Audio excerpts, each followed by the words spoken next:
Hey guys, tonight we're landing on sand that Hollywood forgot. While Spielberg's cameras stayed locked on Omaha, three other beaches exploded into chaos: Gold, Juno, and Sword. The British and Canadian half of June the 6th, 1944. The part of D-Day that nobody outside the UK remembers. So, hit subscribe if you love history that rewrites the textbooks, then dim the lights. Have you ever wondered what really happened when the British hit Gold Beach, pushing inland while American troops were still pinned down? How did the Canadians on Juno advance farther than any other Allied force that day, nearly 7 miles, only to find Caen still in German hands? And why does every film stop at the first 20 minutes of the invasion? Let's find out. The story of the blood-soaked beach is etched into every war film you've ever seen. The clatter of machine guns, the ramps dropping into a wall of bullets, the desperate sprint across the sand that made Omaha an American legend. But while the cameras have spent 80 years fixed on that one 4-mile strip of coastline, a far larger invasion was unfolding to the east. 40 miles of Norman shoreline assaulted not by one American division, but by 3 entire British and Canadian divisions trying to do what was supposed to be impossible: punch through Hitler's Atlantic Wall and liberate a continent. On Gold Beach, British troops were meant to capture the port of Arromanches and link up with the Americans. On Juno, the raw fury of the Canadians aimed to cut the Caen-Bayeux road. And on Sword, the British 3rd Division was given the most critical objective of all: take the city of Caen by nightfall. None of it went to plan. The tides betrayed them first. Landing craft were wrecked on submerged obstacles, tanks sank offshore, and men drowned within sight of the dunes. Yet by late morning, while the Americans were still measuring progress in yards, the British and Canadians were already pressing inland. By sunset, the Canadians had advanced nearly 7 miles, farther than any other force in the invasion, and still the road to Caen had not been opened. These are the forgotten landings, the battles that history left on the editing room floor. And the question that matters now is not just how they pulled it off, but why the most crucial hours of the entire D-Day operation have been lost from memory. So before the sun rises over the channel and the first landing craft lowers its ramp, you need to understand what these men were sailing into and why their fight would decide the fate of the entire invasion. The men in the landing craft couldn't see the shore yet, but they could hear it. The rumble of naval guns had been shaking the steel hulls for over an hour, a symphony of destruction that made the boats vibrate like tuning forks. Dawn was still just a rumor on the horizon. Somewhere ahead in the darkness, the coast of Normandy was being pulverized by 7,000 tons of high explosive, and the soldiers huddled in the landing craft had no way of knowing if any Germans were still alive to greet them. This was the moment that separated the invasion plan from the invasion reality. And on Gold, Juno, and Sword, the gap between the two was about to become a killing zone. To understand what went wrong, you first have to understand what was supposed to go right. The British Second Army, commanded by Lieutenant General Miles Dempsey, had been given the eastern half of the invasion front. 40 miles of coast divided into 3 beaches, each with a different national flag, but a single overriding objective: break through the German defenses, capture Caen, and create a shield that would protect the entire Allied left flank while the Americans broke out from the west. It was the kind of assignment that sounded clean on a planning map and turned bloody the moment it touched real sand. General Bernard Montgomery, the architect of the British plan, was not a man given to modesty. He had laid out the operation with characteristic precision. Gold Beach, the westernmost of the 3, would be assaulted by the British 50th Infantry Division, veterans of the North African desert, who had fought Rommel's Afrika Korps across half a continent. They were tough, experienced, and carrying the weight of expectations that came with being the unit chosen to link up with the Americans at Omaha. If they failed, the entire Allied line would have a gaping hole at its seam. Next came Juno, where the 3rd Canadian Infantry Division would make their combat debut. These were not battle-hardened desert rats. These were volunteers from farms and factories across Canada, men who had spent years training in England, enduring lectures and field exercises, impatient to finally see the real thing. Their commander, Major General Rod Keller, was under no illusions about the challenge. The Canadians had been given the most heavily defended stretch of coast between Gold and Sword, a beach littered with obstacles and backed by fortified villages that the Germans had spent 4 years turning into strongpoints. The Canadians would have to cross that beach, clear those villages, and then push inland faster than any other division in the invasion. And then there was Sword Beach, the eastern anchor, where the British 3rd Infantry Division had drawn the shortest straw of all. Their objective was nothing less than the city of Caen itself, a major transport hub and the linchpin of the entire Norman defensive system. Capture Caen by nightfall, Montgomery had told them. It was an order delivered with the casual confidence of a man who believed maps were the same as landscapes. The 3rd Division would have to fight their way across the beach, push nearly 10 miles inland through some of the most defensible terrain in Normandy, and seize a city garrisoned by a full German armored division, all in a single day. The men in the landing craft didn't know it yet, but that timetable had already begun to fall apart. But here is the thing about the British and Canadian beaches that nobody talks about. While the popular imagination fixes on the American struggle at Omaha, where soldiers were cut down in waves, and the entire operation nearly collapsed, the British and Canadians were landing on beaches that were in some ways even more treacherous. Not because the defenses were heavier, but because of a factor that the planners had tried and failed to solve: the timing of the tides. The Normandy coast has a tidal range of nearly 20 feet, one of the most extreme in Europe. At low tide, the sea retreats hundreds of yards, leaving a vast expanse of wet sand between the waterline and the dunes. At high tide, the water comes rushing back with a speed that can catch the unwary. The planners knew this.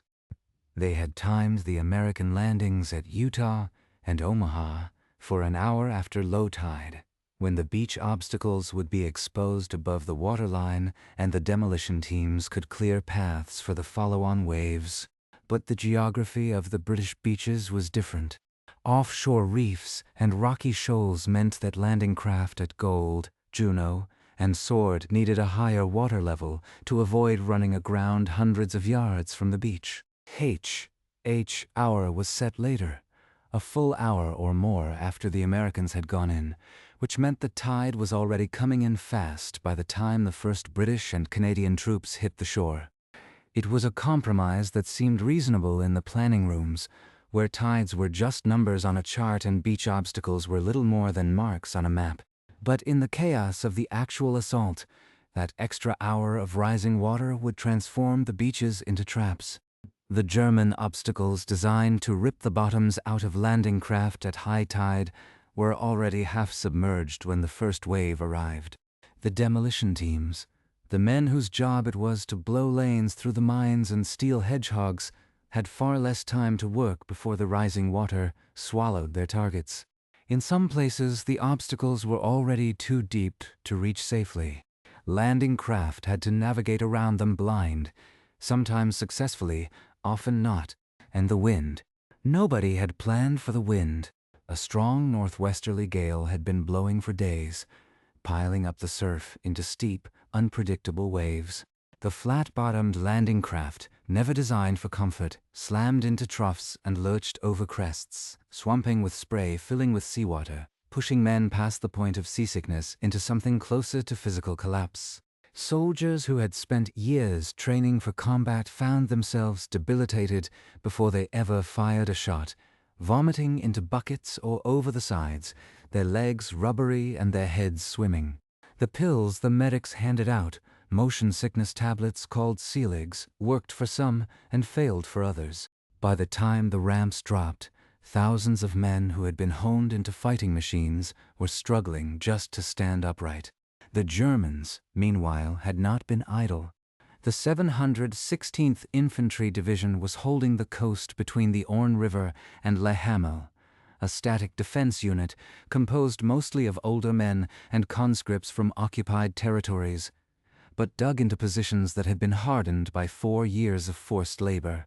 Above them, watching from higher headquarters with the cold patience of a predator, was General Erich Marx, one of the sharpest operational minds in the German army.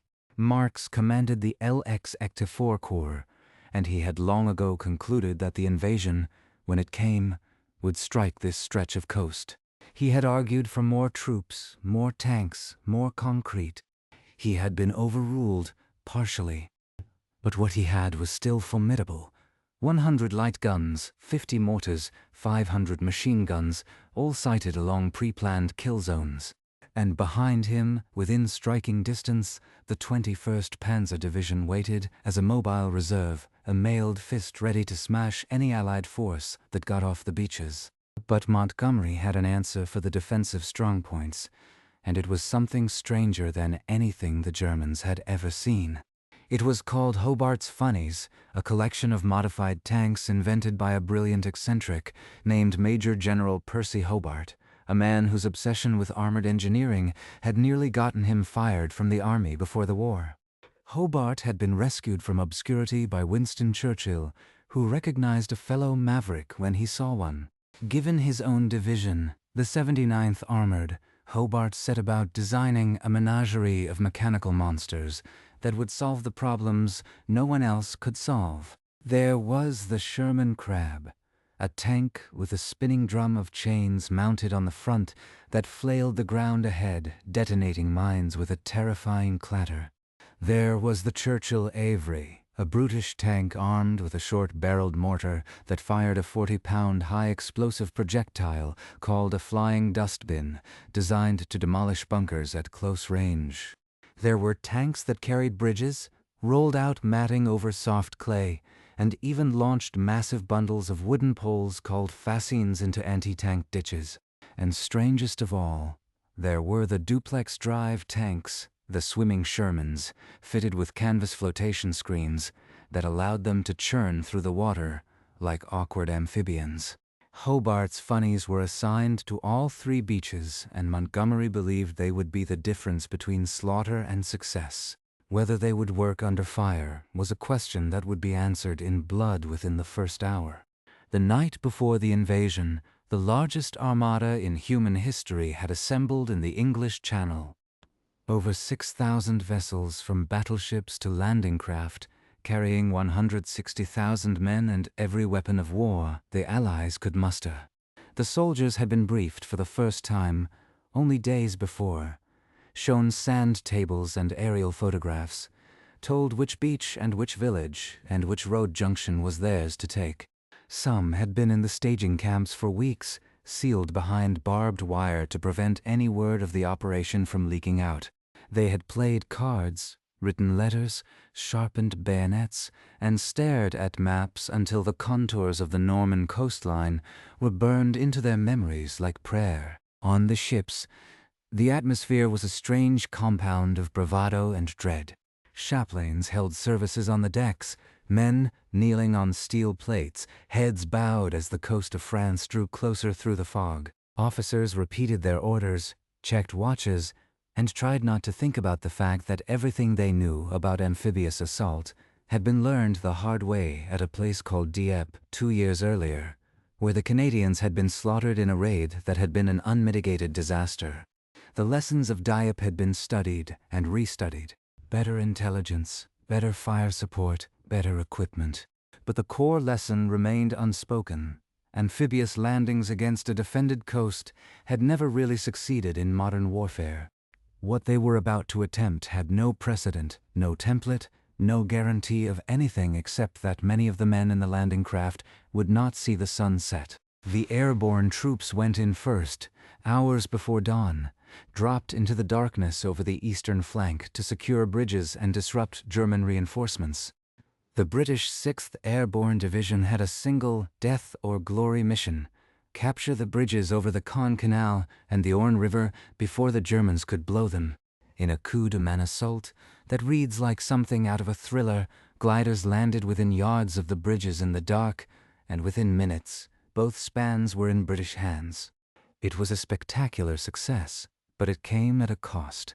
The airborne troops were scattered across the countryside, fighting isolated battles in the dark, holding crossroads and farmhouses against the first probing attacks from the German 21st Panzer Division, which had begun to stir from its barracks in the pre-dawn confusion. As the sky began to lighten in the east, the naval bombardment opened in earnest. Battleships and cruisers and destroyers, lined up offshore like a city block of floating artillery, began to pour fire into the German defenses.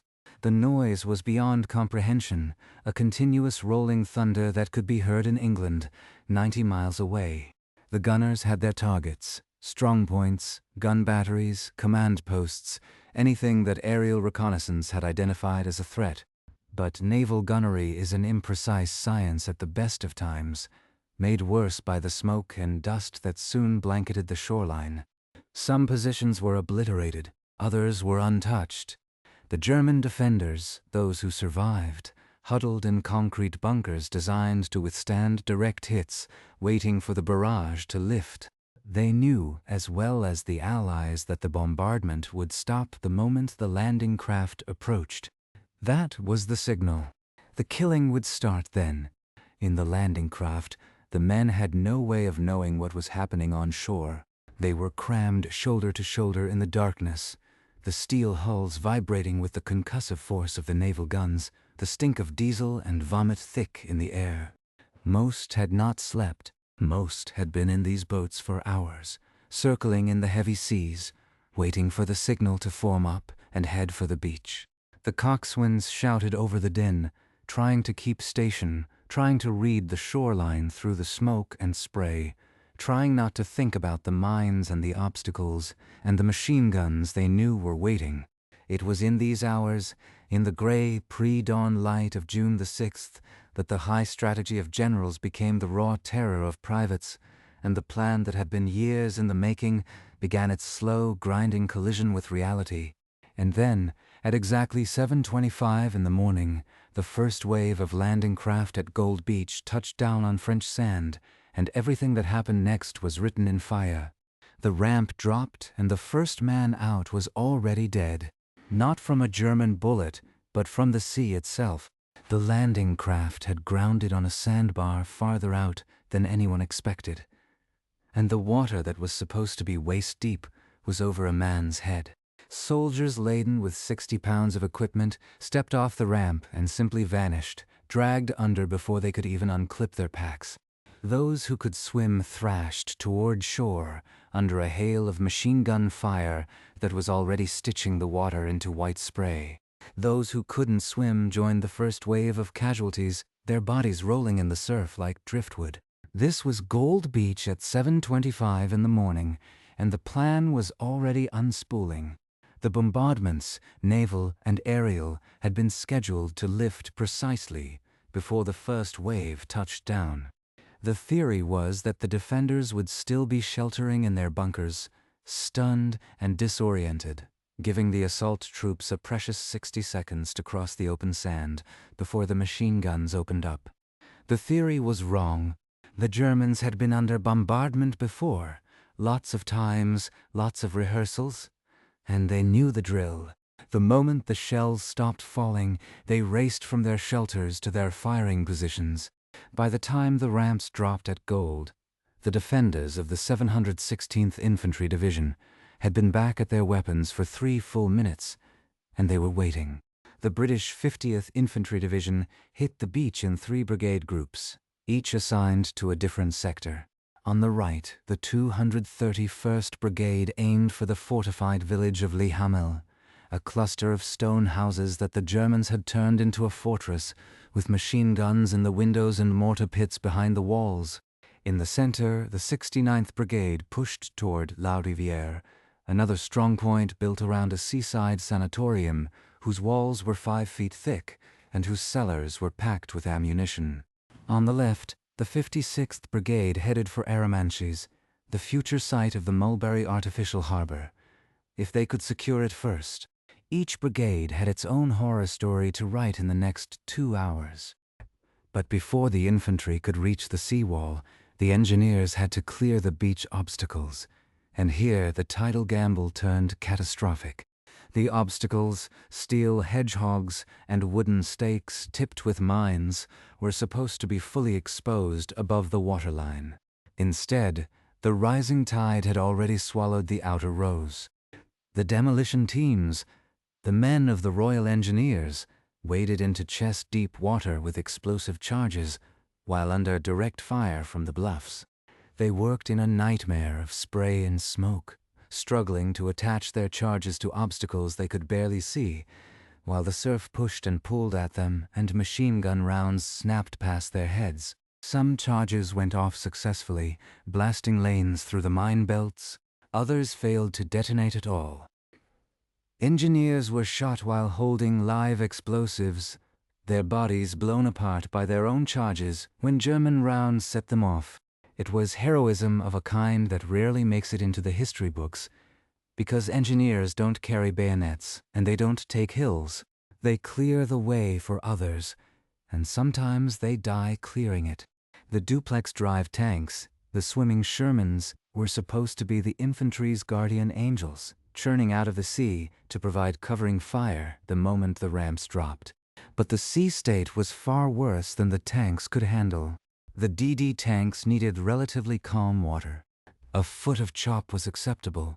2 feet was concerning. 3 feet was a gamble.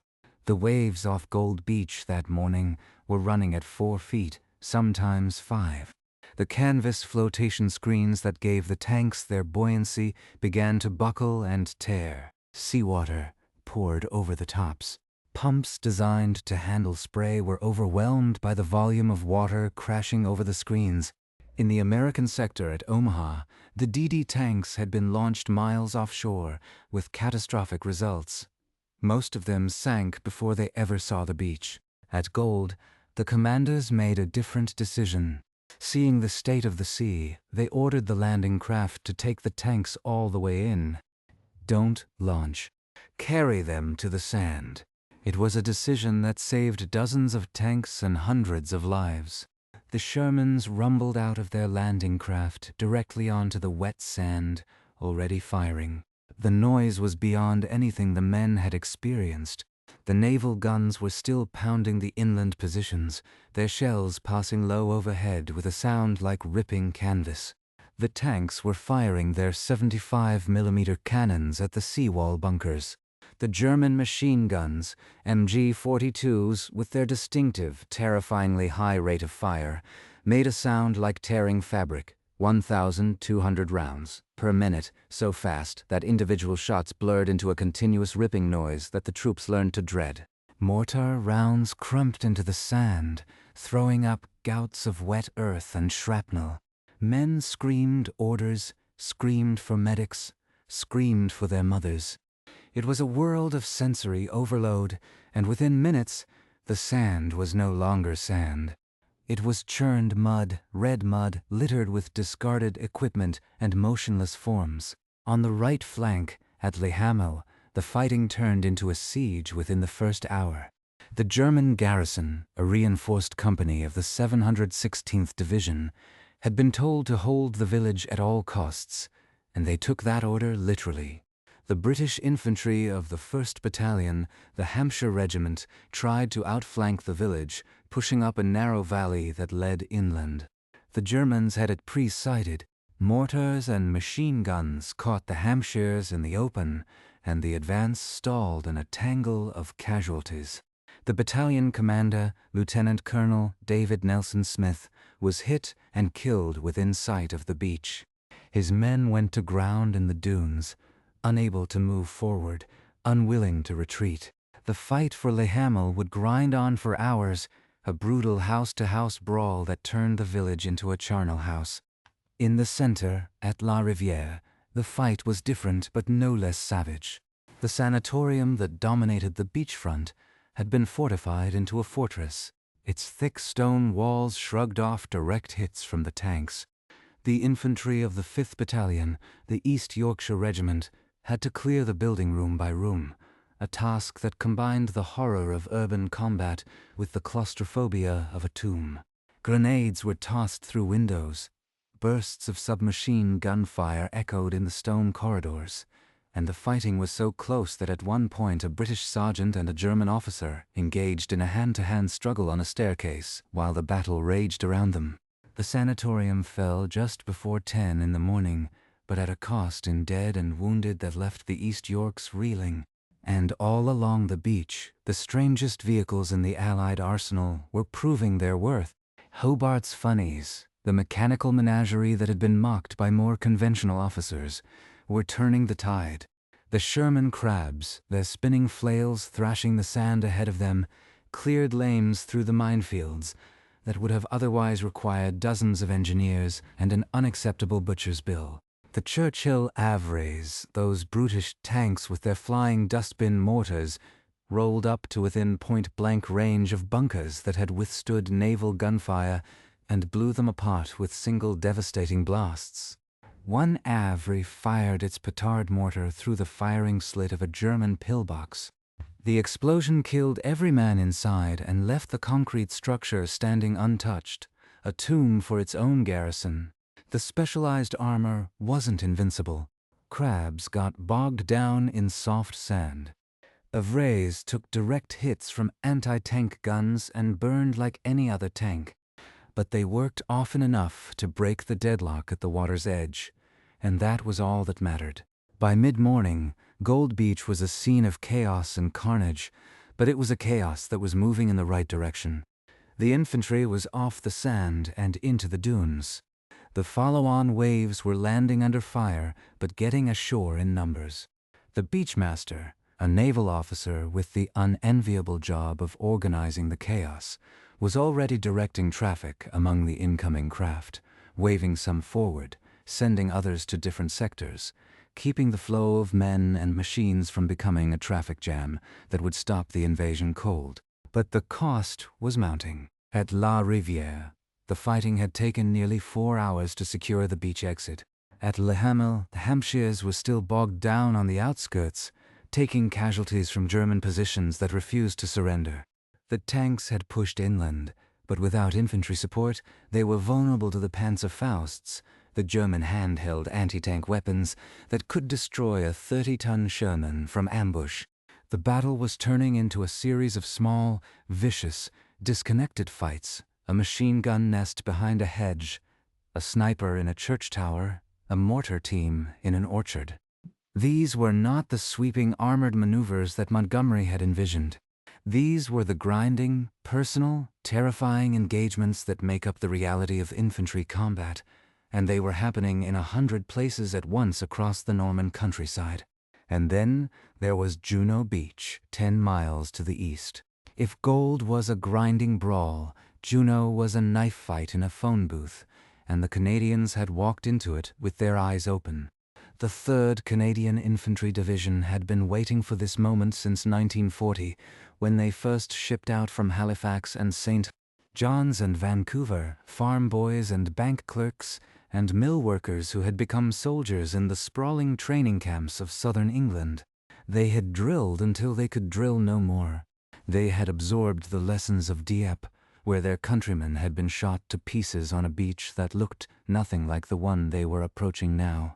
They had been briefed and rebriefed, shown maps and models, and aerial photographs until they could draw the Norman coast from memory. And now, in the gray light of a June morning, they were discovering that no amount of training ever fully prepares a man for what happens when a ramp drops and the world turns into noise and light and death. The Canadians landed at 7:45, and the sea was even rougher here than at Gold. The offshore reefs that had forced the later H-hour had not disappeared just because the planners wished them away. The landing craft had to navigate through narrow channels in the rocks, many of them still charted only approximately, their coxswains steering by guesswork and prayer. The first wave hit the beach 10 minutes late, and those 10 minutes mattered. The tide had risen further. The obstacles were even more deeply submerged. The demolition teams had even less time to work before they drowned. The beach at Juno was divided into 2 sectors. Mike on the right, Nan on the left. the 7th Canadian Infantry Brigade took Mike, headed for the seaside resort of Courseulles-sur-Mer, a town of stone houses and narrow streets that the Germans had fortified with concrete and steel, and a battalion of defenders. The 8th Brigade took Nain, pushing toward Bernières-sur-Mer and Saint-Aubin, two smaller towns that were no less heavily defended. Every house facing the sea had been turned into a strongpoint. Every window was a firing position. Every street was registered by mortars that could drop shells onto predetermined coordinates within seconds of a radio call. The Canadians had to fight their way off the beach, through the towns, and into the hedgerowed farmland beyond, all while taking casualties that would have broken a less determined force. The first wave at Mike Beach ran straight into a killing zone. The German strong point at Courseulles, a fortified position built around the town's waterfront casino, was still intact after the bombardment, its guns, carefully sighted to fire along the beach rather than out to sea, caught the Canadian infantry and enfilade the moment they cleared the landing craft. Rounds that would have been less lethal if fired head-on instead raked the beach from end to end, catching men in the flank, wounding and killing with a mechanical efficiency that seemed almost industrial. The infantry of the Royal Winnipeg Rifles, men who had grown up on the Canadian prairies knowing nothing of the sea, threw themselves into the wet sand and tried to crawl forward under the weight of the fire. The tanks were supposed to help. The 1st Hussars, a Canadian armored regiment, had been assigned to support the infantry assault with duplex-drive Shermans, but the sea state that had troubled the launches at Gold was even worse at Juno. The Hussars' tanks were launched from their landing craft 2 miles offshore, and immediately the flotation screens began to fail. Seawater cascaded over the canvas walls. The pumps strained and sputtered. Tanks that had been designed to survive anti-tank rounds were being destroyed by the channel itself. Of the Hussars' DD tanks launched, nearly half foundered before they reached the beach. Crews trapped inside steel coffins drowned within sight of land, their last moments a horror of rising water and darkness, and the terrible knowledge that their war had ended before it had even begun. But here is the thing that separated Juno from Omaha. Not all the tanks were lost. A significant number made it ashore, and those that did immediately transformed the battle. The surviving Shermans rolled out of the surf, their engines roaring, their cannons already searching for targets. They engaged the casino strong point at point-blank range, pumping high explosive shells through its firing slits. The German gunners, who had been raking the beach for half an hour, found themselves in a duel with armored vehicles that they could not easily destroy. The concrete walls that had shrugged off naval shells began to crack under the sustained fire of 75mm cannons.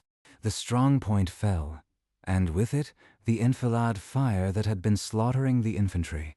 On Nain Beach, the North Shore Regiment of New Brunswick hit the sand around 8 in the morning. Their objective was the fortified town of Saint-Aubin, a cluster of gray stone buildings fronting directly on the seawall. The Germans had emplaced an 88mm anti-tank gun in a concrete casemate on the edge of town, its barrel sweeping the beach with a field of fire that made any movement suicidal.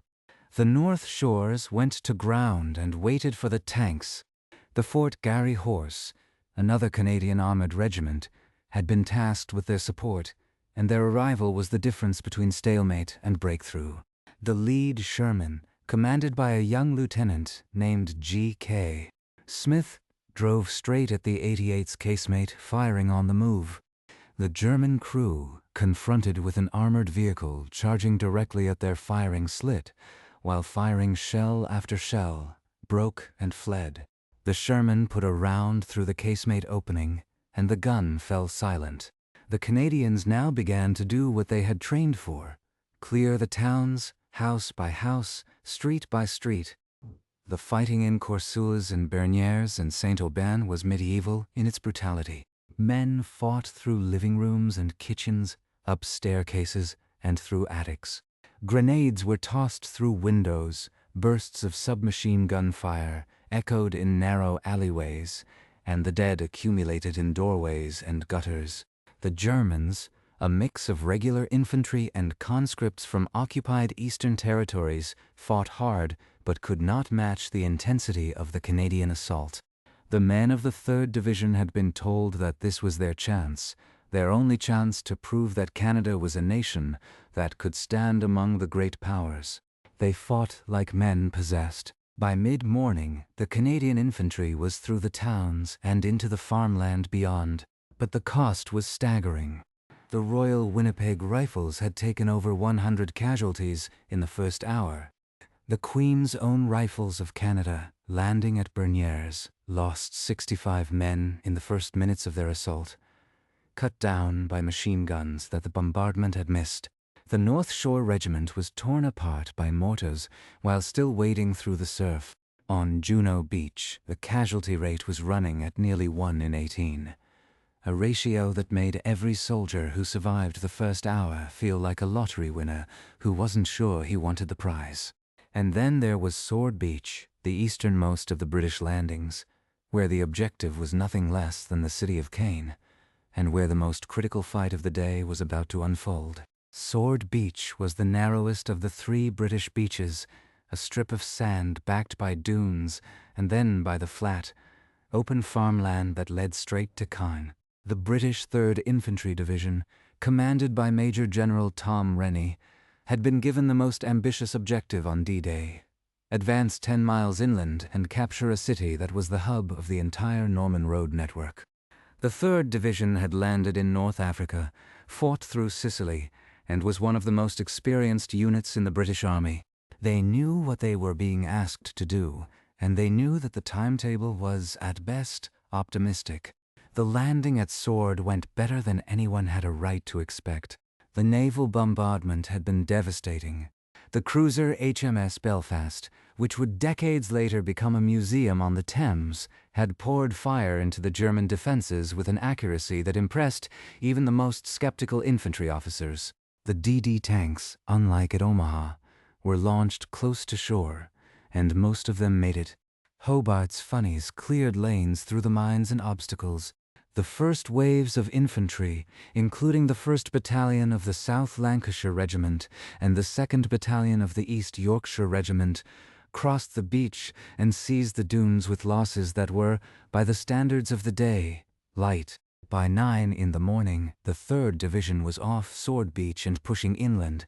The first wave of commandos, the men of the 1st Special Service Brigade under the legendary Brigadier Lord Lovat, had landed and were moving toward their objectives. Lovat, a slender aristocrat with a hunting rifle over his shoulder and a personal piper named Bill Millin marching at his side, led his men off the beach to the sound of bagpipes skirling through the gunfire. It was a scene so absurdly cinematic that it would later be immortalized in the film The Longest Day, but it was real, and it worked. The commandos pushed inland toward the bridges that the airborne troops had captured hours earlier, their mission to reinforce the paratroopers and hold the eastern flank against the inevitable German counterattack. The Orne bridges, captured by Major John Howard's glider-borne infantry in the dark hours before dawn, were still in British hands. Howard and his men had held them through the night against probing attacks from the 21st Panzer Division, a desperate defense fought by a handful of men in the dark with small arms and anti-tank projectors. When Lovat's commandos arrived, their pipers still playing, the link-up with the airborne troops became one of the most celebrated moments of the entire invasion. It was the kind of success that made the High Command believe that the timetable might actually hold. But the Germans had their own plans, and the 21st Panzer Division was beginning to move. The 21st Panzer was not one of the elite SS armored divisions that would later make such a legend in Normandy. It had been rebuilt from the wreckage of the original unit destroyed in North Africa, filled out with young recruits and older reservists, equipped with a mix of Mark IV tanks and self-propelled guns that were obsolescent but still lethal if used correctly. Its commander, General Edgar Feuchtinger, had one overriding order: counterattack any Allied landing and drive it back into the sea. The division had been positioned around Caen, and as the reports of the invasion flooded into his headquarters, Feuchtinger began to assemble his forces. The problem was the same one that afflicted every German commander in Normandy on June the 6th, confusion. No one knew where the main Allied effort was falling. Paratroopers were reported everywhere. The naval bombardment had cut telephone lines and smashed radio stations.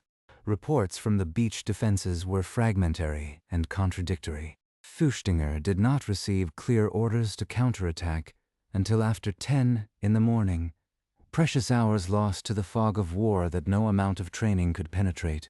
By the time the 21st Panzer began to move, the British 3rd Division was already 5 miles inland, and the tanks that were supposed to throw them back into the sea would have to fight through a web of Allied infantry, armor, and artillery that was growing stronger by the hour.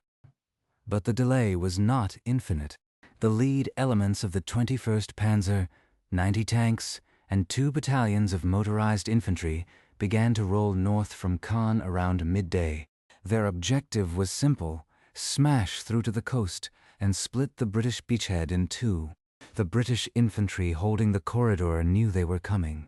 The question was whether the anti-tank guns and the remaining Shermans could stop a concentrated armored thrust with flanks wide open.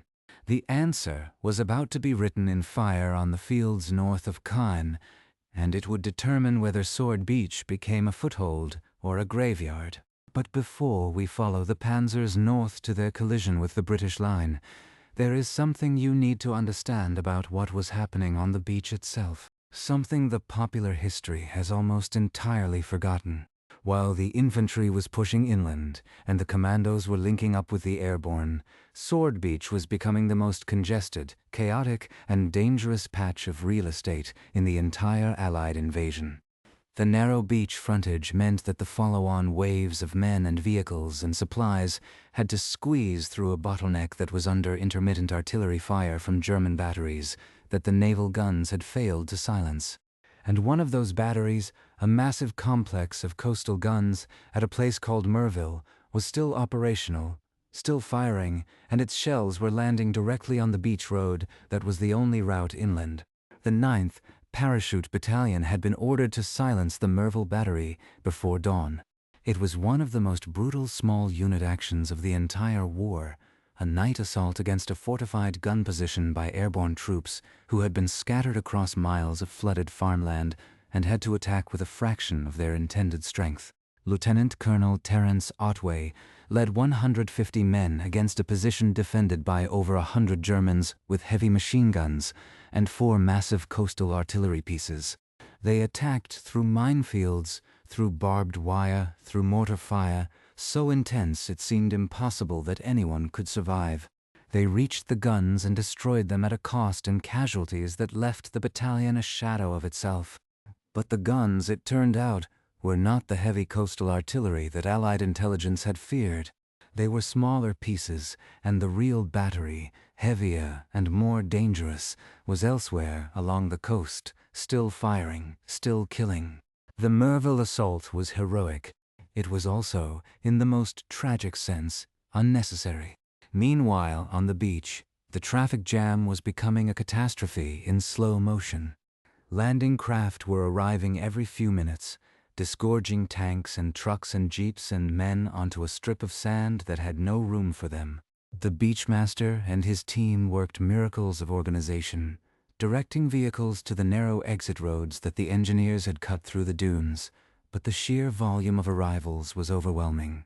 Vehicles bogged down in the soft sand, blocking the routes. Wrecked tanks and landing craft, destroyed by mines or artillery, added to the obstacles. Wounded men were being carried back to the evacuation craft, and medics worked in the open under fire, their hands red to the elbows, their faces masks of exhausted concentration. And the German artillery kept falling. The battery at Hoogate, east of the Orne, had the range to Sword Beach and kept up a steady harassing fire that caught the follow-on units in the worst possible place, the congested beach exit where they could not maneuver, could not disperse, could not do anything but huddle and pray. Vehicles exploded in orange fireballs. Men who had survived the run from the landing craft to the dunes were killed, waiting in line to move inland. The beach that had been secured in the first hours was now a killing zone of a different kind, not from machine guns and mortars, but from heavy artillery that no amount of courage could silence. The British tried to knock out the Houlgate guns with naval fire. But the battery was well sighted, shielded by terrain, and the cruisers and destroyers offshore could not bring their full weight of fire to bear without risking hits on their own troops. The battery would continue to fire throughout D-Day and for days afterward, a persistent reminder that the Atlantic Wall, though broken, was still dangerous. Amid this chaos, the strangest vessels ever deployed in warfare were slowly making their way across the Channel. These were the components of the Mulberry artificial harbors, massive concrete caissons called Phoenix breakwaters, each one displacing 6,000 tons, each one built in secret in dry docks and tidal basins across southern England. They were being towed across the Channel at 4 knots, absurdly vulnerable, absurdly ambitious. No one had ever built an artificial harbor on this scale. No one had ever even tried. The Mulberries were a gamble of staggering proportions, a bet that the Allies could create a port from nothing on a hostile shore, and they represented everything that was different about the British and Canadian invasion. While the Americans at Omaha and Utah would rely on captured ports, the British planned to build their own. And the first elements of that impossible engineering project were approaching the Normandy coast, even as the battle for the beaches was still being fought.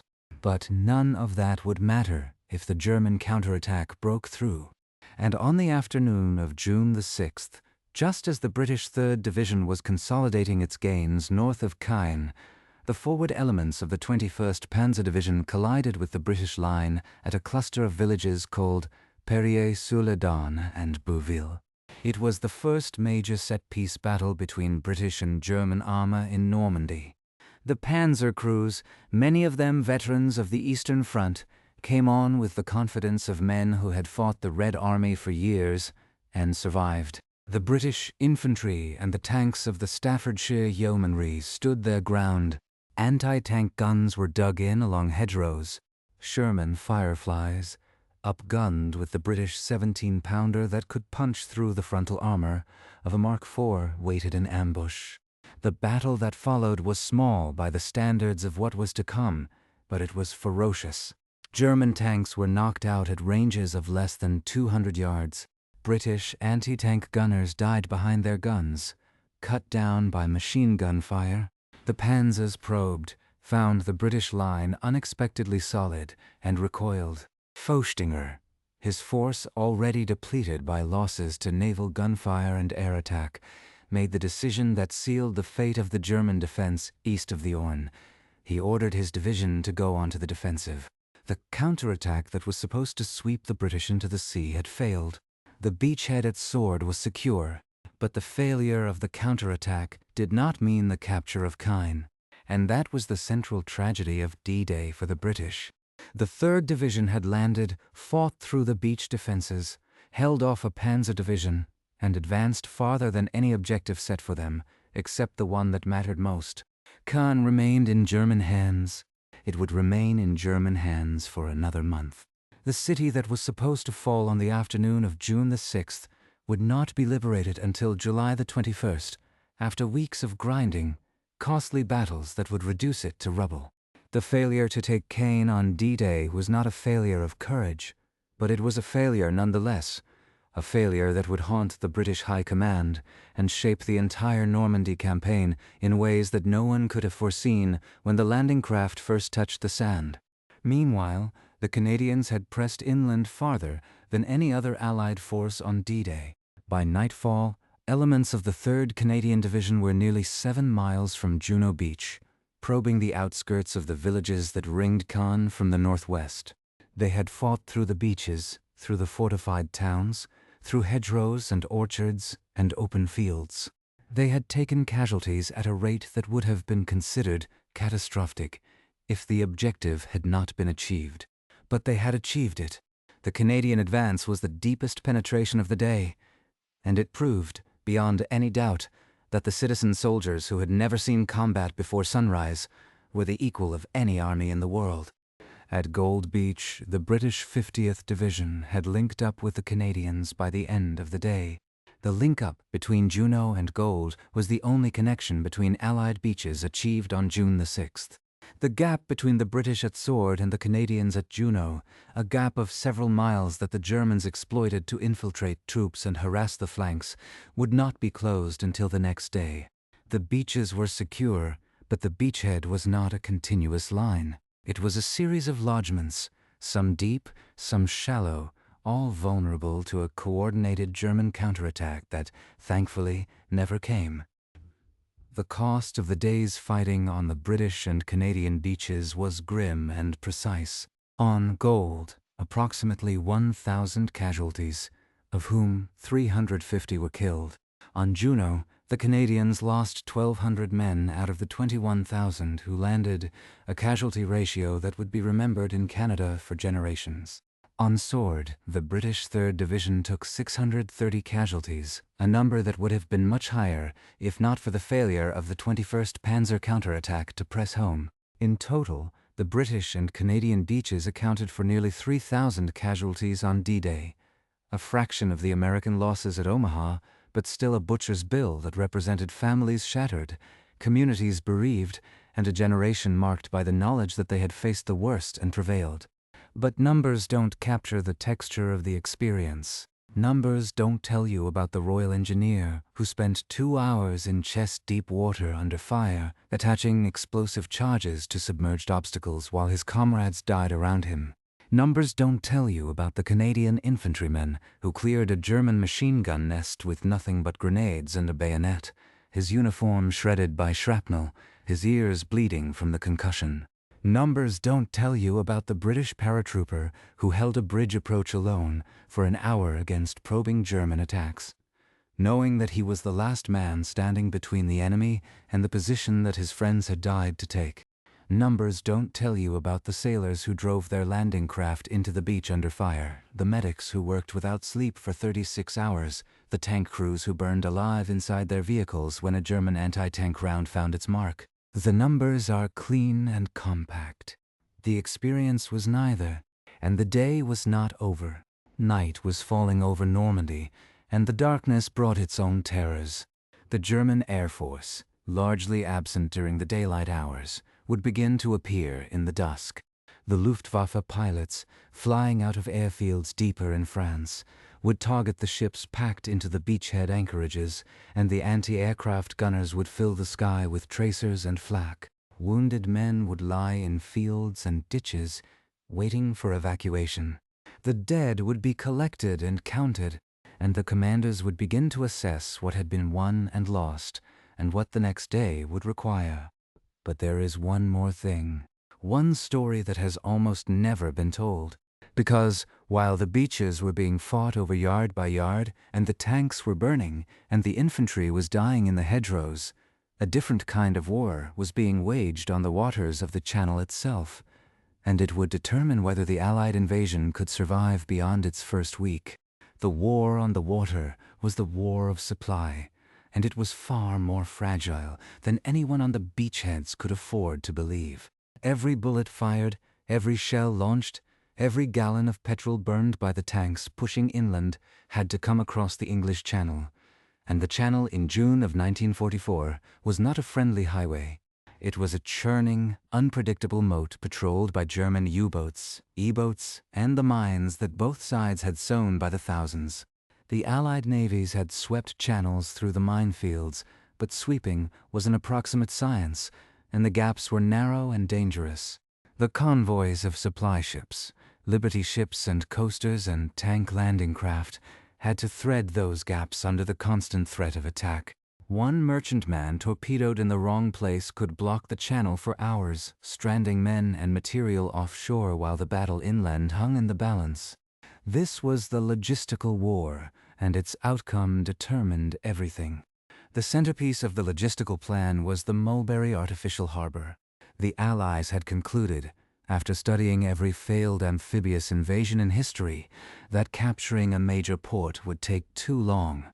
Cherbourg, the largest deep-water harbor in Normandy, was at the tip of the Cotentin Peninsula and would not fall for weeks.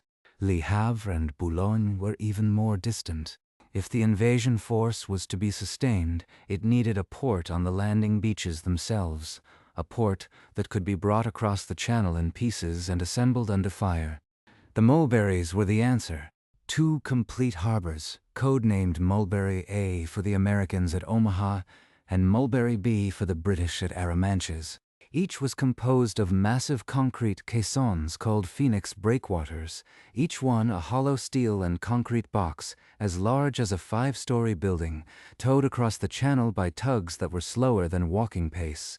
Outer breakwaters made of scuttled old ships called block ships would form a sheltered anchorage. Floating piers and pierheads, connected to shore by flexible roadways that rose and fell with the tide, would allow ships to offload directly onto trucks.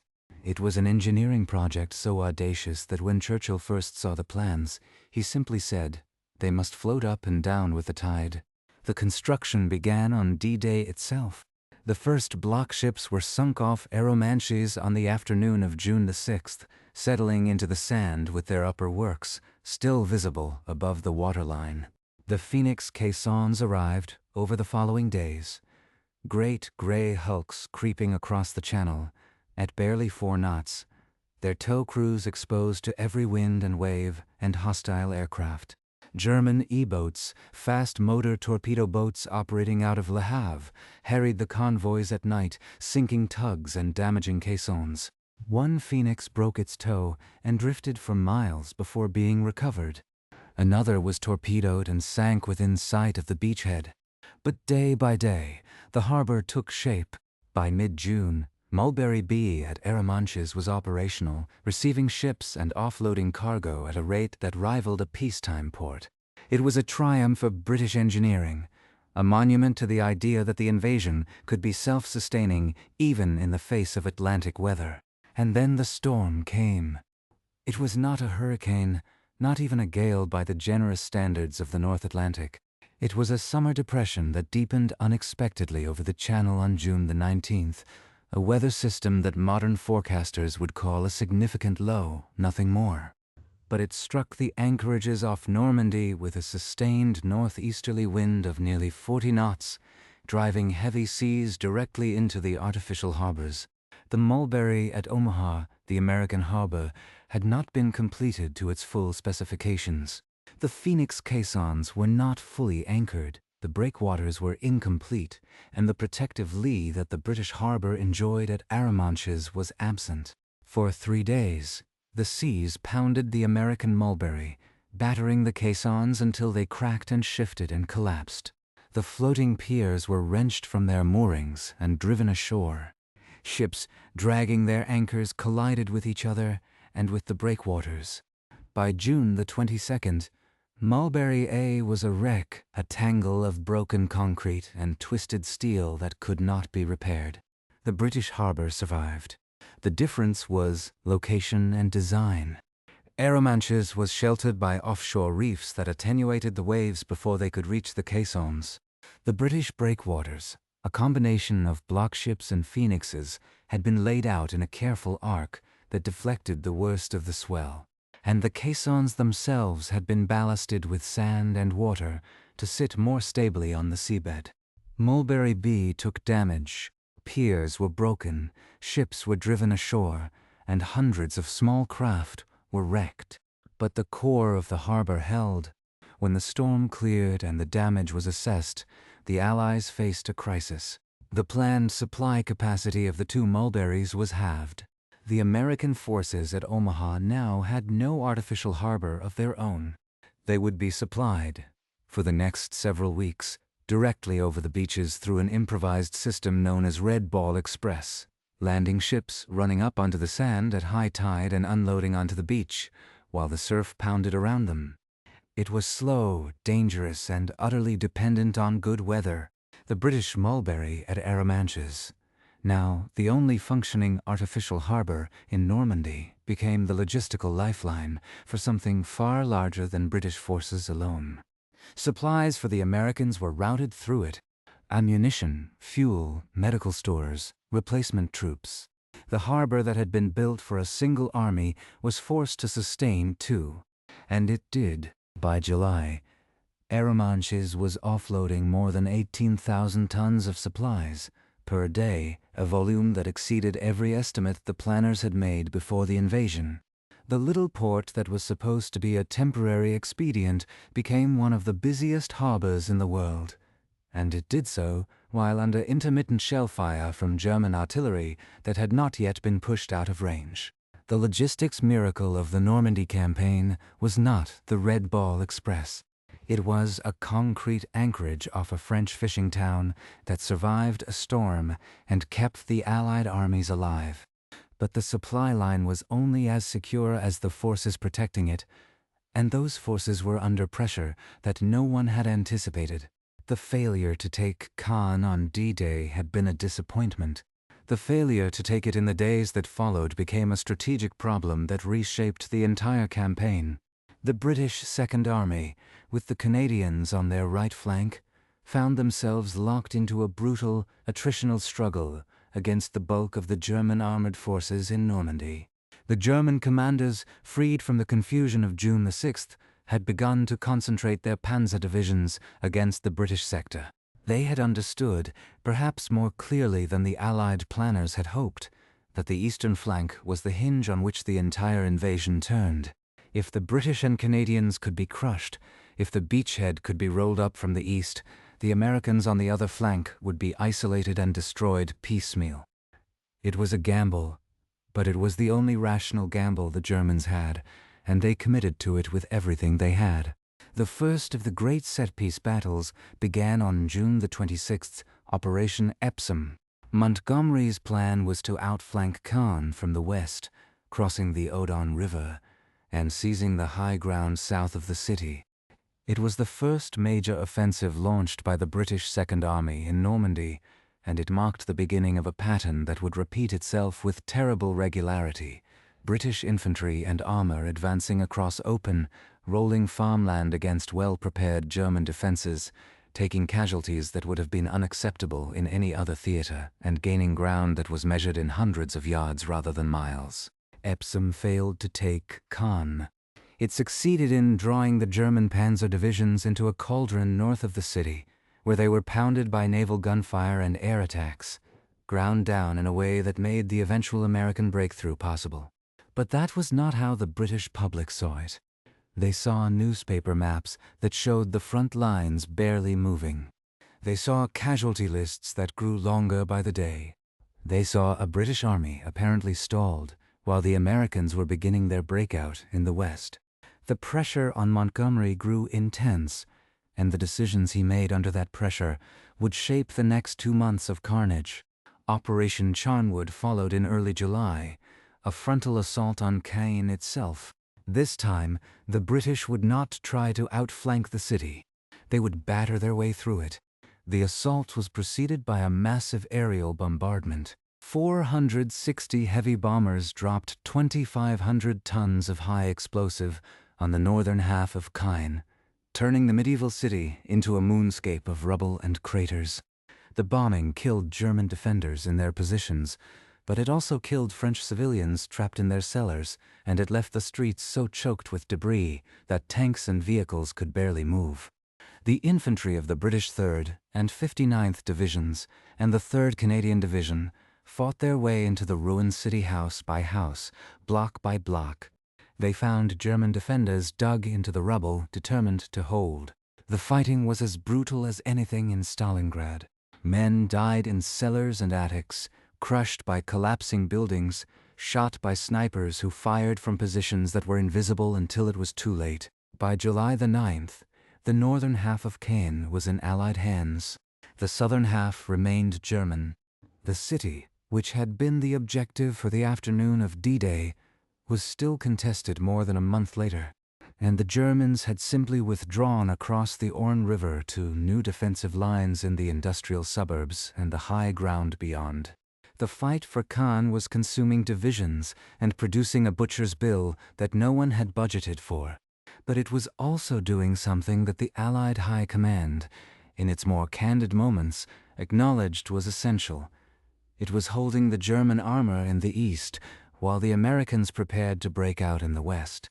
That breakout, Operation Cobra, would begin on July the 25th. But before it could succeed, the British and Canadians had to launch one more offensive, the most ambitious and bloodiest of them all, Operation Goodwood. It was Montgomery's final attempt to capture Caen and break through the German lines into the open country beyond. On July the 18th, 3 British armored divisions, more than 1,000 tanks, would attack on a narrow front east of the city, preceded by another massive aerial bombardment.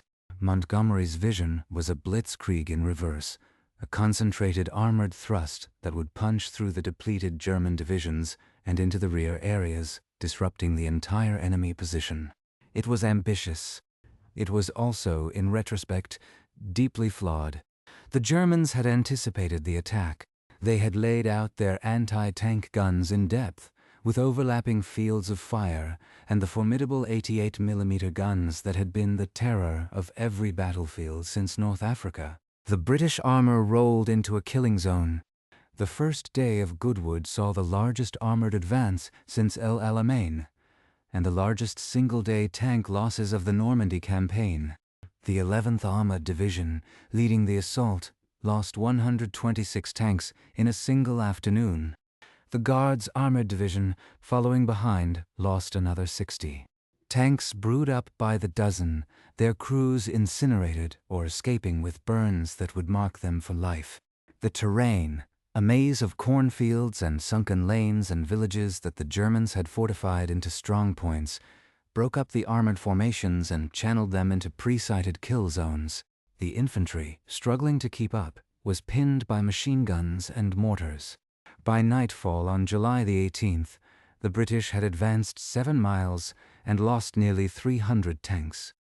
Caen was finally in Allied hands, all of it, but the breakthrough Montgomery had promised had failed to materialize. The German line, battered but intact, still held. Goodwood was, by any tactical measure, a disappointment. Strategically, it succeeded in its hidden purpose. It convinced the German High Command that the main Allied thrust was still coming in the British sector, that the mass of their armor should stay in the east, that the Americans in the west were a sideshow. When Operation Cobra launched a week later, the German reserves that could have stopped it were fixed in place, waiting for a blow that never came. The British and Canadians had bought the breakthrough with their blood, but the men fighting those battles did not know they were part of a strategic deception. They knew only that they were dying in numbers that felt senseless. The Canadian 3rd Division, which had led the assault on Juno Beach, was thrown into the grinding offensives around Caen and suffered casualties that rivaled the worst days of the First World War. The Royal Winnipeg Rifles, the Queen's Own Rifles, the North Shore Regiment. These were regiments drawn from Canadian cities and towns, and every casualty list printed in the newspapers sent ripples of grief through entire communities. The British divisions were no different. The 50th Northumbrian Division, which had landed at Gold Beach, was bled white in the hedgerow fighting. Units that had been at full strength on June the 6th were reduced to half their complement by August. Replacements arrived, but they were inexperienced, and they died faster than the veterans. The war in Normandy was consuming men at a rate that the replacement pipeline could barely sustain. And then there was the terrain itself, an aspect of the fighting that no map could convey, and no briefing could prepare a man for. The bocage, the hedgerowed countryside of Normandy, was a landscape that had evolved over centuries to be infinitely defensible. Every field was surrounded by earthen banks 4 to 6 feet high, topped with hedgerows so dense and thick that they could stop a tank. Every lane was a potential ambush. Every orchard concealed German infantry with Panzerfausts. The bocage nullified the Allied advantages in armor and air power. A Sherman tank that could fire accurately at a mile could not see 50 yards in the bocage. A fighter-bomber that could destroy a train with a single rocket attack could not find a German machine gun nest hidden under an apple tree. The fighting was reduced to the most primitive form of combat: infantry against infantry, grenade against bayonet, at ranges measured in feet. The British and Canadians had not trained for this. Nobody had. They learned on the job, and the tuition was paid in corpses. The tactical adaptation was as grim as the fighting. The troops learned to bulldoze paths through the hedgerows with modified tanks, the infamous Rhino devices that were welded to the front of Shermans. They learned to saturate every field with machine gun fire before entering it. They learned to coordinate infantry and armor with a precision born of desperation. But the learning process was slow, and the Germans, many of them veterans of years of fighting on the Eastern Front, were masters of defensive warfare. They would hold a field until the last possible moment, then withdraw through pre-planned gaps in the bocage to the next position, leaving the advancing troops to stumble into another ambush. It was a war of yards, not miles, and it was the kind of war that ground up attacking armies.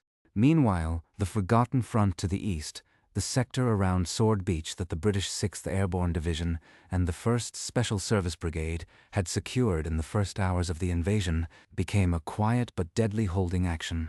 The Germans had heavy artillery and mortars positioned east of the Orne, and they shelled the British positions with an accuracy that spoke of careful registration.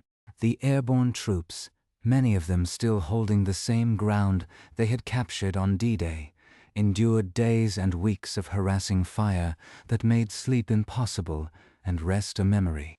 Patrols went out every night, probing the German lines, taking prisoners, losing men. It was static warfare of the kind that the British Army had not experienced since the trenches of the First World War, and it was fought by men who had thought they were signing up for a quick, decisive campaign. The breakout, when it finally came, was an American show, and the history books have remembered it that way. Operation Cobra smashed through the German left flank in late July, and the American Third Army, under General George Patton, began its famous race across France. But the British and Canadians were not idle during the breakout. They were the anvil on which the German forces in Normandy were crushed. While Patton swung wide to the south and east, the Canadian First Army, now operational under General Harry Crerar, was ordered to close the gap around the German forces retreating from the bocage. The objective was the town of Falaise, and the battle that unfolded around it would become one of the most savage and controversial of the entire Western Front. The Falaise pocket was a cauldron, a shrinking pocket of German divisions desperately trying to escape eastward before the Allied jaws snapped shut. The Canadians fought south, toward Falaise, while the Americans fought north, toward Argentan. The gap between them became the only escape route for the remnants of the German 7th Army. The fighting in the pocket was apocalyptic. German columns were caught in the open by fighter bombers that flew sorties so frequent that the pilots orbited overhead, waiting their turn to attack.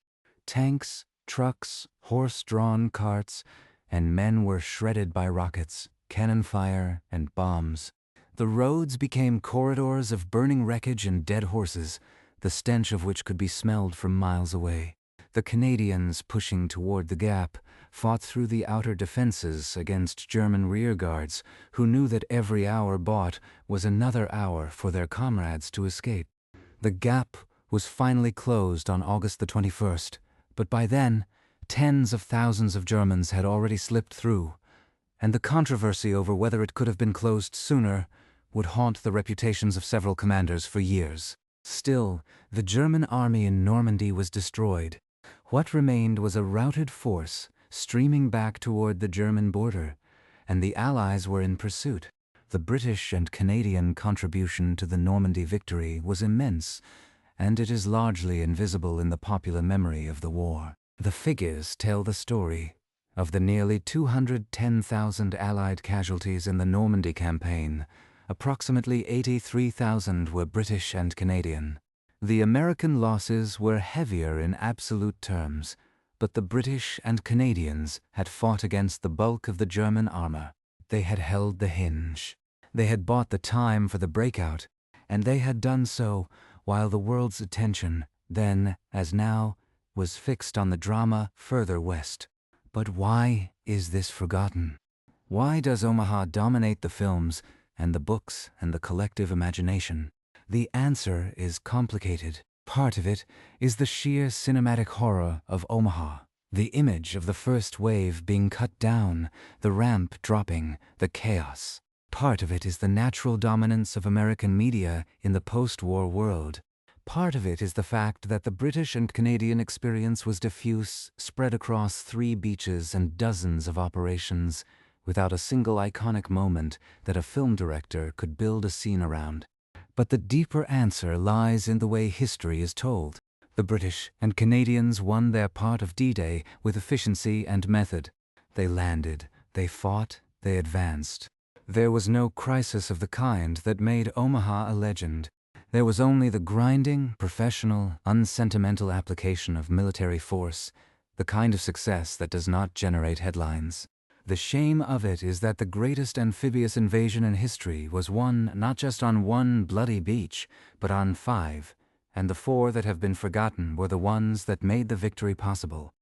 Now, as the summer of 1944 turned to autumn, the British and Canadians would push on into the Low Countries, and the war would enter a new phase of misery and endurance.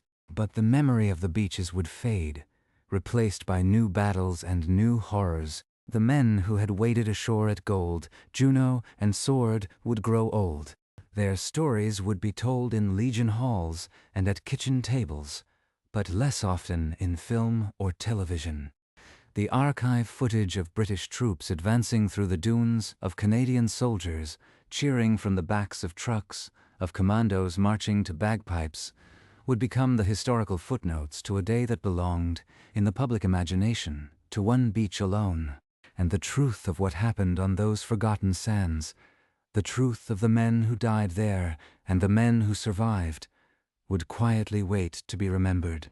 But memory is not the same as justice, and the quiet waiting is almost over, because the story of D-Day is not complete until you understand what happened in the days after the beaches were secure, when the real battle for Normandy began, and when everything the Allies had won on June the 6th was nearly thrown away.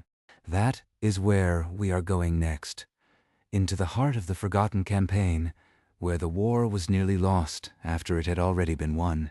The near death of the invasion came not from German tanks, but from wind and water.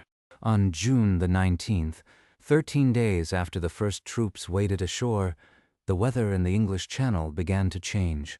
A depression that the meteorologists had tracked but underestimated deepened rapidly, drawing northeasterly gales into the Baie de la Seine.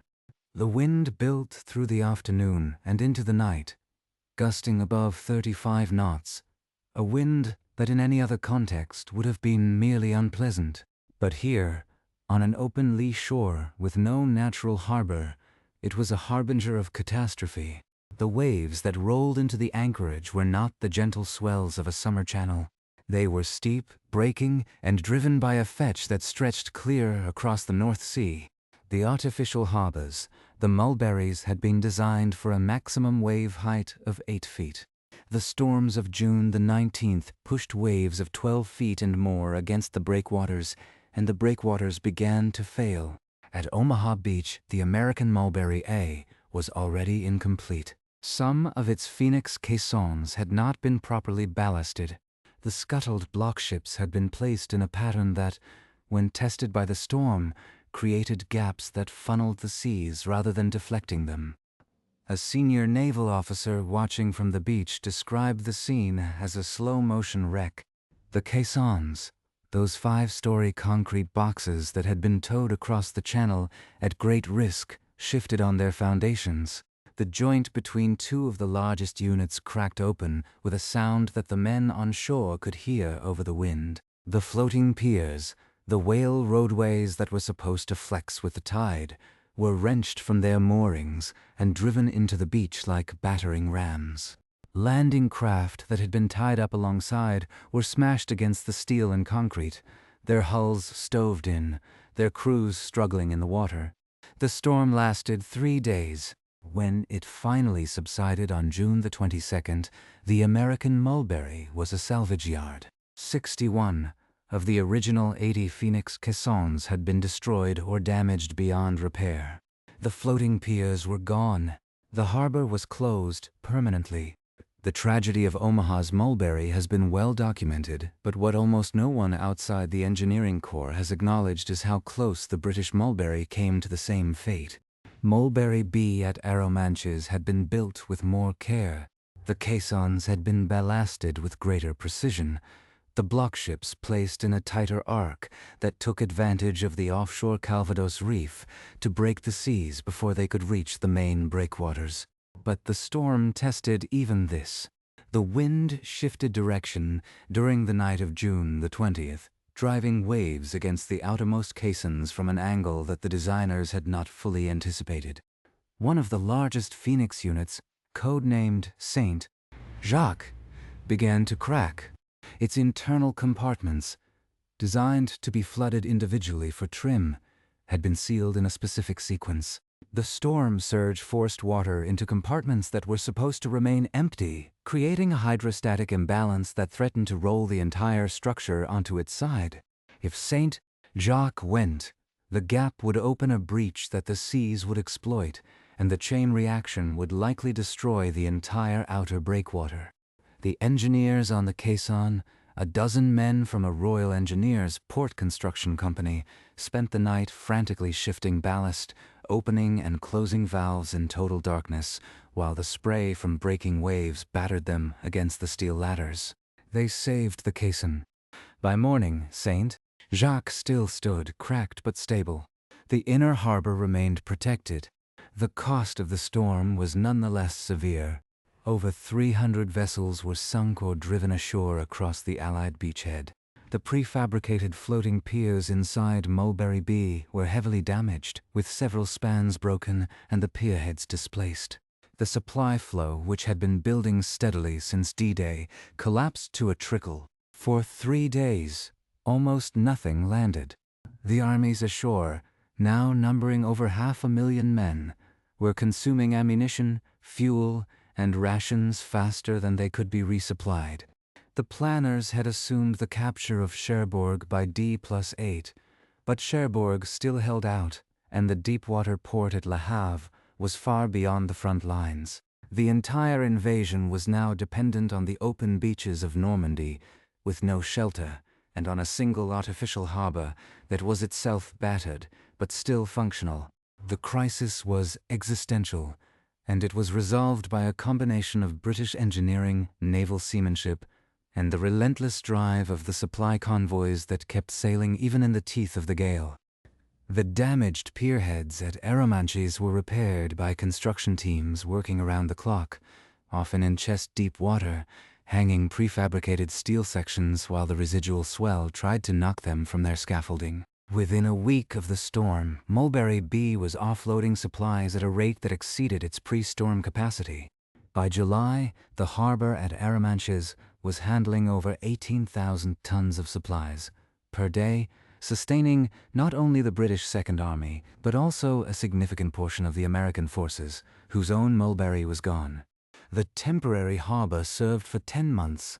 By the time it was decommissioned, it had landed over 2.5 million men, 500,000 vehicles, and 4 million tons of supplies.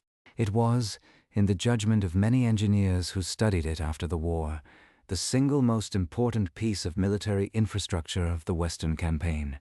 And none of it would have mattered if the British and Canadian soldiers ashore had not continued to fight and die against the German armored counterattacks that were designed to split the beachhead in two. The storm crisis happened at exactly the moment when Field Marshal Erwin Rommel, commanding Army Group B, was preparing his riposte. Rommel had been biding his time, husbanding his panzer divisions, waiting for the moment when the Allied lodgment was still shallow enough to be pinched off by a concentrated armored thrust. The storm gave him that moment. The supply disruption meant that the Allied forward units were running short of everything: artillery shells, tank fuel, even small arms ammunition. If Rommel could launch a major attack toward the sea while the Allies were weakest, he might achieve what had eluded him on D-Day itself, the destruction of the beachhead. The German blow fell on the British and Canadian sector. The 2nd Panzer Division and the Panzer-Lehr Division, two of the most powerful armored formations in Normandy, began a series of counterattacks aimed at retaking Tilly-sur-Seulles and driving a wedge between the British and American armies. The fighting that followed, concentrated along the Caumont Ridge and the valley of the Seulles River, was among the most intense of the entire Normandy campaign. British infantry of the 50th Division, still recovering from the losses of Gold Beach, found themselves facing fresh German tanks that had just arrived from the Pas-de-Calais. The anti-tank gunners of the Royal Artillery, using the powerful 17-pounder guns that were the only Allied weapons capable of penetrating the frontal armor of a Panzer Mark IV at range, fought engagements that were measured in minutes rather than hours. A gun crew would set up in a hedgerow, fire 4 or 5 rounds, watch 2 or 3 tanks brew up, and then be forced to retreat under a hail of machine gun fire and mortars before the German infantry could overrun their position. The casualties among the anti-tank regiments reached levels that the War Office considered unsustainable in its confidential reports. But the line held. The Canadians in the sector around Carpiquet airfield west of Caen fought a parallel battle that was, if anything, even more desperate. The 3rd Canadian Division, which had pushed deeper inland than any other Allied formation on D-Day, was now stretched thin across a front that was supposed to be held by 2 divisions. German attacks probed every gap, every seam between battalions. The Queen's Own Rifles, who had lost so many men on the beach at Bernières, now fought a defensive battle from hastily dug positions in the wheat fields south of the airfield. The panzers came at them in the gray light of dawn, their silhouettes dark against a burning horizon, and the infantry held their fire until the range was so short that a miss was almost impossible. The Canadian anti-tank platoons, equipped with the same 17-pounders as their British comrades, worked in pairs, each gun covering the other, the commanders shouting range corrections over the din of engines and shell bursts. By the time Rommel's counterattack was called off, blunted by sheer attrition, the Canadians had lost another 1,000 men. The airfield at Carpiquet remained in German hands, but the line that protected the beachhead had not broken. The invasion survived. This is the forgotten history of the British and Canadian sector in Normandy.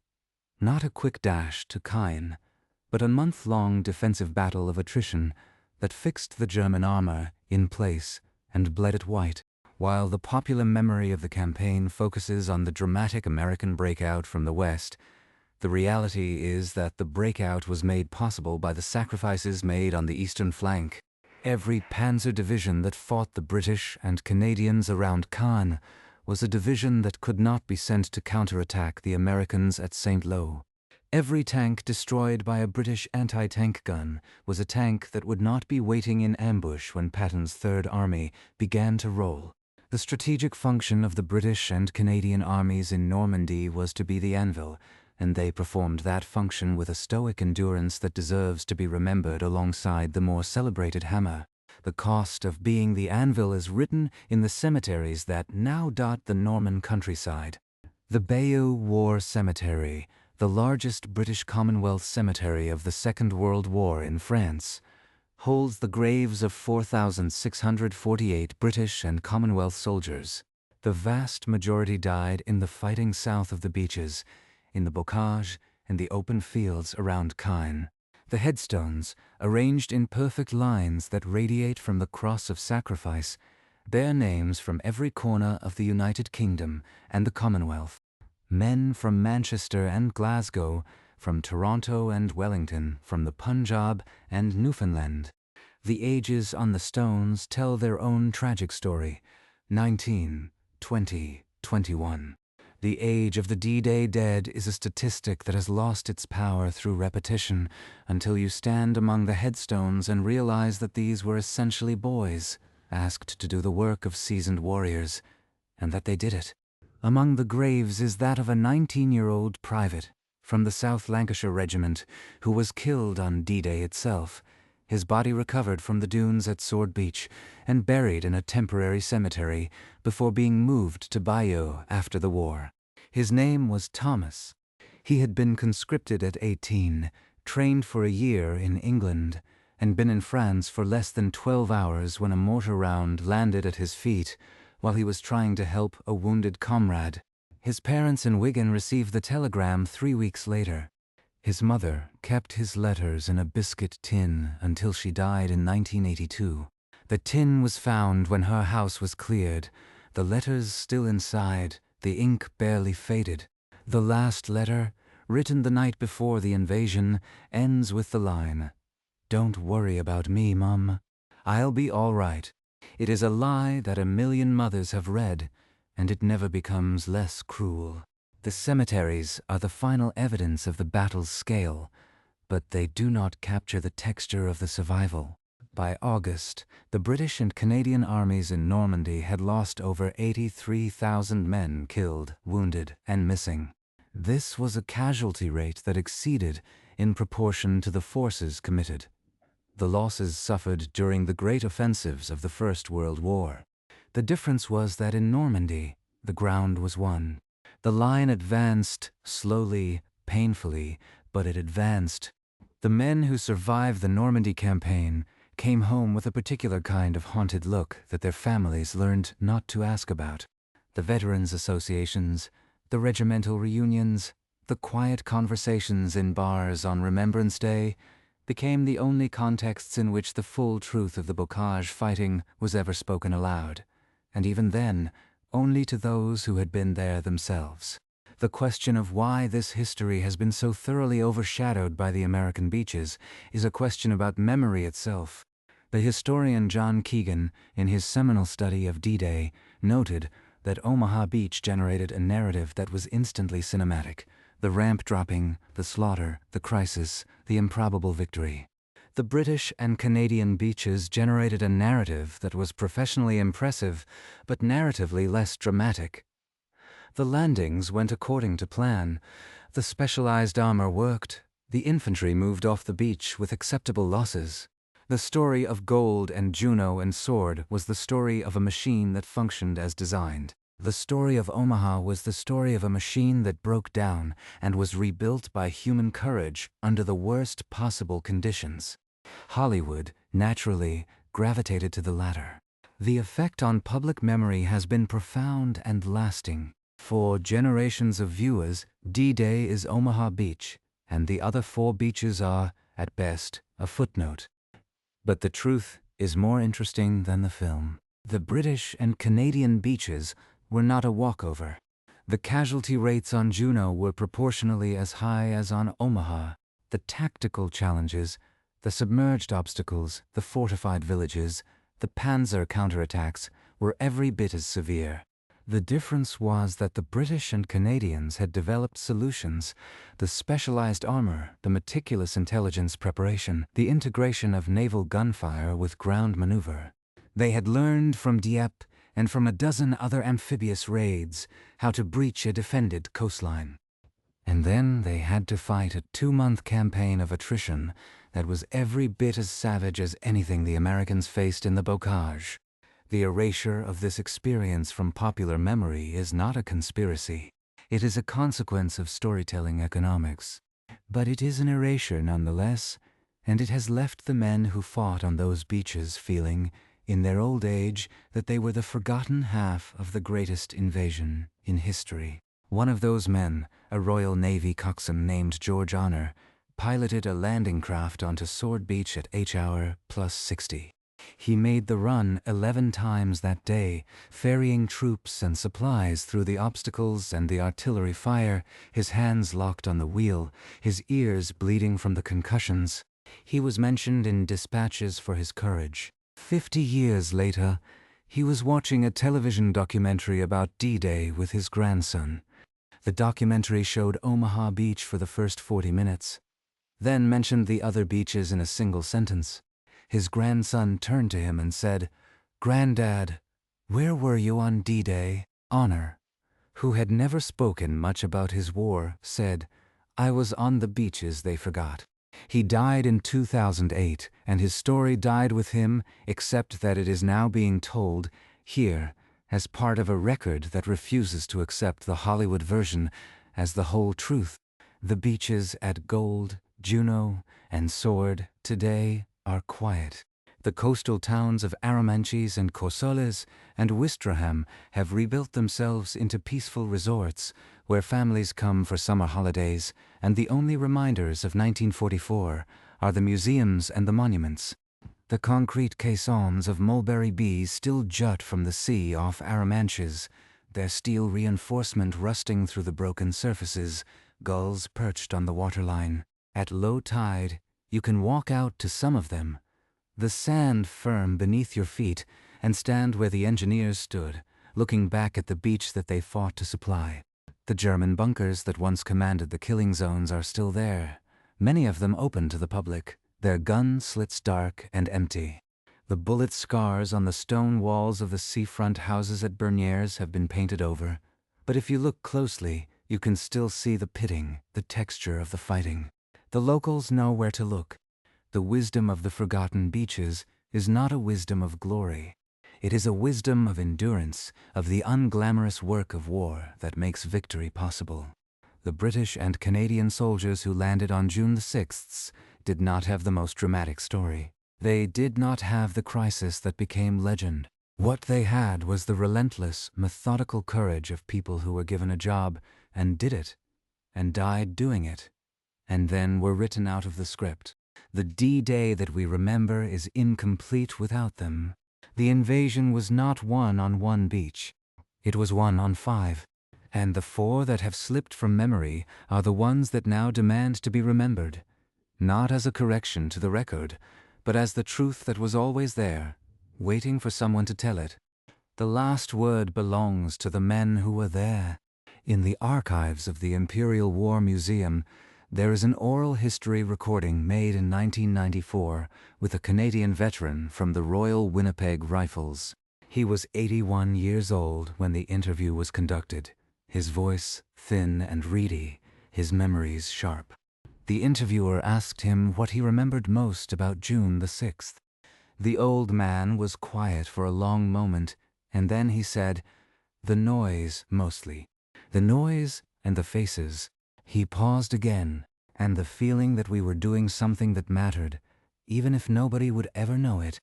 He was right. They did something that mattered. And now, after 80 years, it is time for the world to know it. The men who landed on Gold, Juno, and Sword never asked to be remembered. They didn't fight for the history books or the film reels. They fought because the war needed fighting, and they were the ones sent to fight it.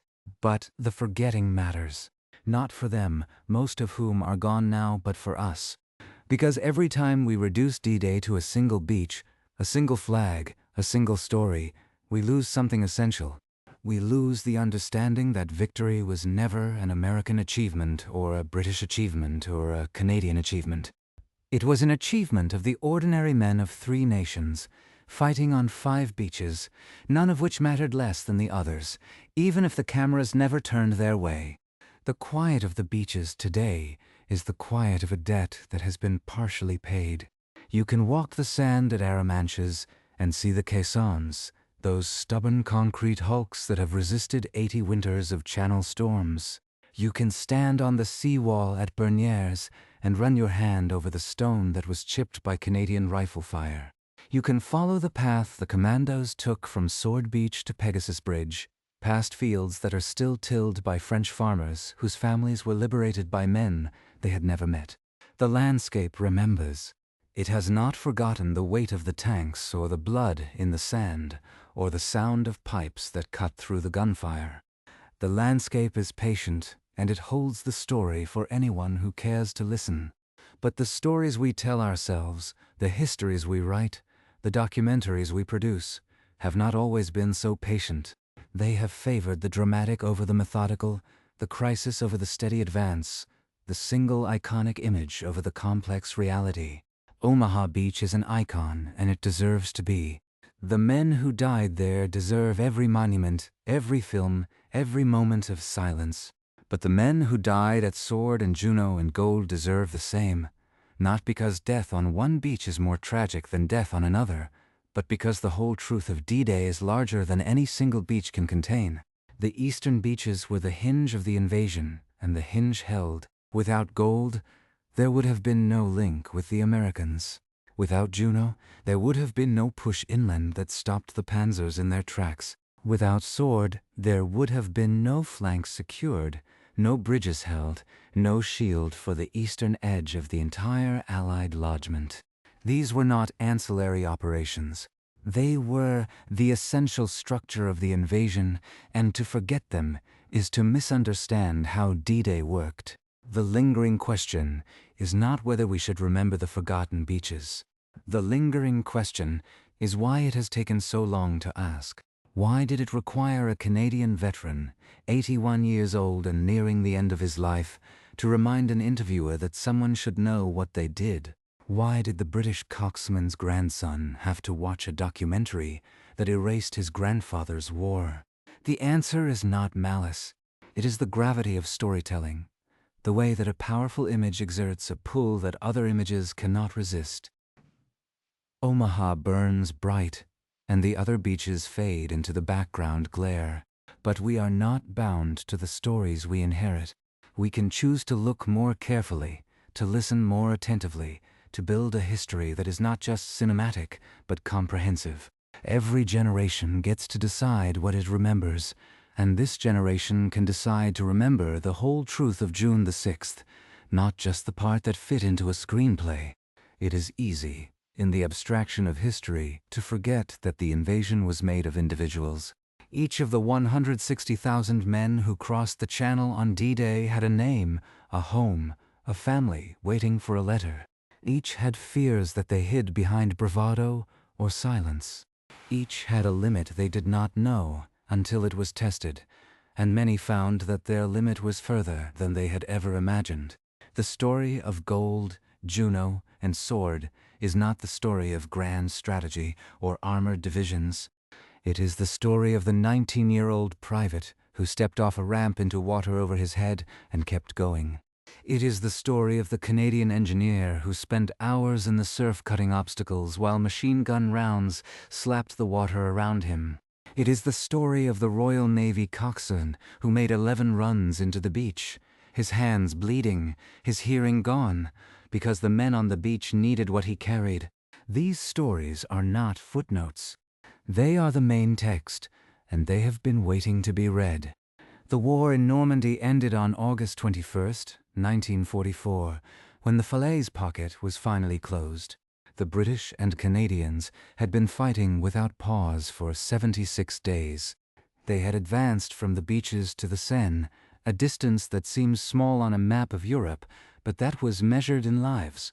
The cemeteries at Bayeux and Bagny-sur-Mer and Ranville hold the ones who did not make it. The survivors went on to fight in Holland, in the Rhineland, in the final push into Germany. They grew old. They attended reunions.